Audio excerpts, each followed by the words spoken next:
Hey everyone, welcome back. Happy Black Friday. If you're in the United States, today is Black Friday, which is the day after Thanksgiving, and it's a really big shopping day, and it's when everyone in the United States is getting ready to start Christmas planning and things like that.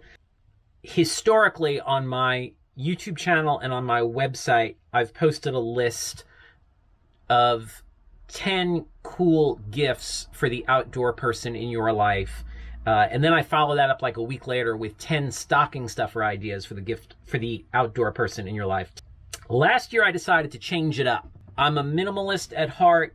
I am definitely being a minimalist this season, as we are mostly going to be in the van from mid-December through mid-January. Last year, I decided to change it up and make the holidays about experiences, not things.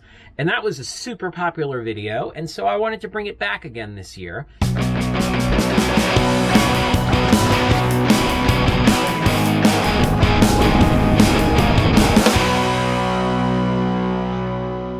If you didn't see that video, I'll put a link to it right up here. You can check out last year's video as well as this year's video. So here are a bunch of experiences, things that you can do or that you can give to people instead of giving them gifts. There's nothing wrong with gifts, but I think experiences actually last longer. They stay with you in a way, like I still think back to Alaska trips that I've done or backpacking trips that I've done, and they stay with you in a way and are more foundational for who we are. They become building blocks for the people that we are and the people we want to be. And so I think experiences is a really good thing. So here is my first thing that I think everyone should do in 2022, and that is meditate. I know what you're thinking. I know what you're going to say. Meditation is hard. Meditation is scary.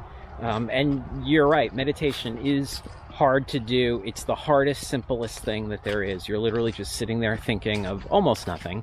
I like to think of my breath and focus on that.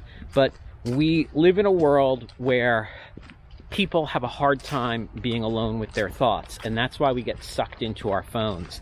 That's why when we're driving in the car, we have to call people on the phone, because it's hard for us to just sort of sit and be alone with our thoughts. But that is an important skill that we all need to have. You don't have to sit in a fancy posture. You can just sit.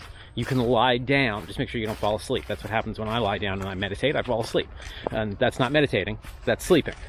So take some time for yourself. If you can do it every day, it's a really good thing, and it will make your life better. And I know that's hard to believe, that just sitting and doing nothing for a couple minutes, and that's all it takes, is a couple of minutes. You only need a couple minutes. I meditate twice a day for 2 minutes. If it's going really good, I'll lengthen it out, but really, my general plan is twice a day for 2 minutes. It's not that hard. All right, it's a little hard in the beginning, but you can do it. Okay, so suppose you want to give someone the gift of meditation. You can do that too. There are some apps that are fee-based that you could give to someone. There are also meditation studios opening up all over the country, probably all over the world, but I only live in this country. And so you could buy them a membership there. A lot of yoga studios offer meditation classes as well. So hook someone up with one of those. A lot of those are free. So that could be a thing that you could set them up for. Maybe even go with them and say, hey, this January after Christmas, let's go on this Sunday to a free meditation. It's a really good way to give someone a gift of an experience. Which leads me to my second option for an experience, which is classes. Now, obviously, as an outdoor educator, I think classes are super important. Not just because it keeps me and my friends employed, but because it really is a good thing. Buy someone a class for something outdoors, something they've mentioned they want to do, or something they already do that they want to get better at. Again, it's super easy to find classes. You can just Google it. But the big company that I work for offers classes in a lot of the country. So classes, awesome gift of experience over a gift of a thing. Here's 2 more for you.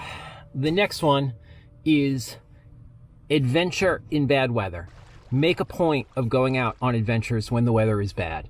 I know a lot of people don't like dealing with that, but if you can deal with that and be comfortable and happy, you can adventure all the time. And there's fewer people out places when the weather is bad. If you go to Yosemite in the winter, there's no one there, and it's absolutely amazingly gorgeous. I like to paddle in the rain. I'm still working on paddling in the snow, but I haven't managed to make that happen yet. But I like paddling in the rain because there's no one out. It is absolutely beautiful, and it's quiet, and it's still. And adventuring alone, as long as you can do it safely, is also sort of meditative. So that goes back to number one. Another one that I really like is this. Sleep outside for 20 more nights. So last year I said to sleep outside for 20 nights.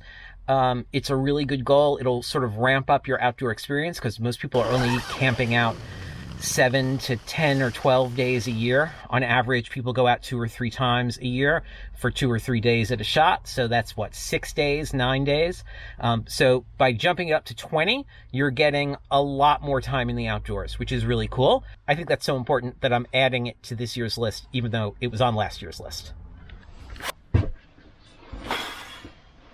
Another one that I think is really important is to learn the leave no trace principles. There are 7 of them. They're not that hard. You need to learn them, and we need to follow them in the outdoors. Last year, I shot this video on my little lake picking up garbage and was just amazed at how much garbage I could find. We need to be better stewards of our environment, and that starts with leave no trace.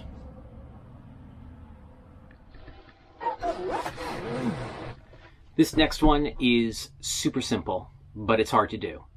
Get up and see as many sunrises as you can. Sunsets are good, but comparatively easy. Sunrises will start your whole day off on a different foot. You'll have an amazing day. You'll get more things done, but you'll have that nice quiet time to really enjoy something amazing, an amazing sunrise. When I go out to the beach, I make a point of getting up every morning to see sunrise and to shoot sunrise. I like shooting sunrises. But get up, see all the sunrises you can. Take the time to learn how to make really good coffee, both backcountry and front country. If you don't drink coffee, make really good tea. It's a great skill in the backcountry or even in your van to be able to make a really good cup of coffee, particularly on a cold day or a wet day or a cold, wet day. Coffee, tea, any sort of hot drink is a really good thing. Get good at making it, and people will envy your skills in the backcountry. So essentially, let's try and make 2022 about experiences. I hope you were able to do that in 2021, and I hope that worked out well for you. My plan is to definitely be more experience focused in 2022, and that's sort of my whole plan for 2022. See this video up here if you want to find out about that. Okay, so have a great holiday, and I'll see you outside. What are you doing, Brenda?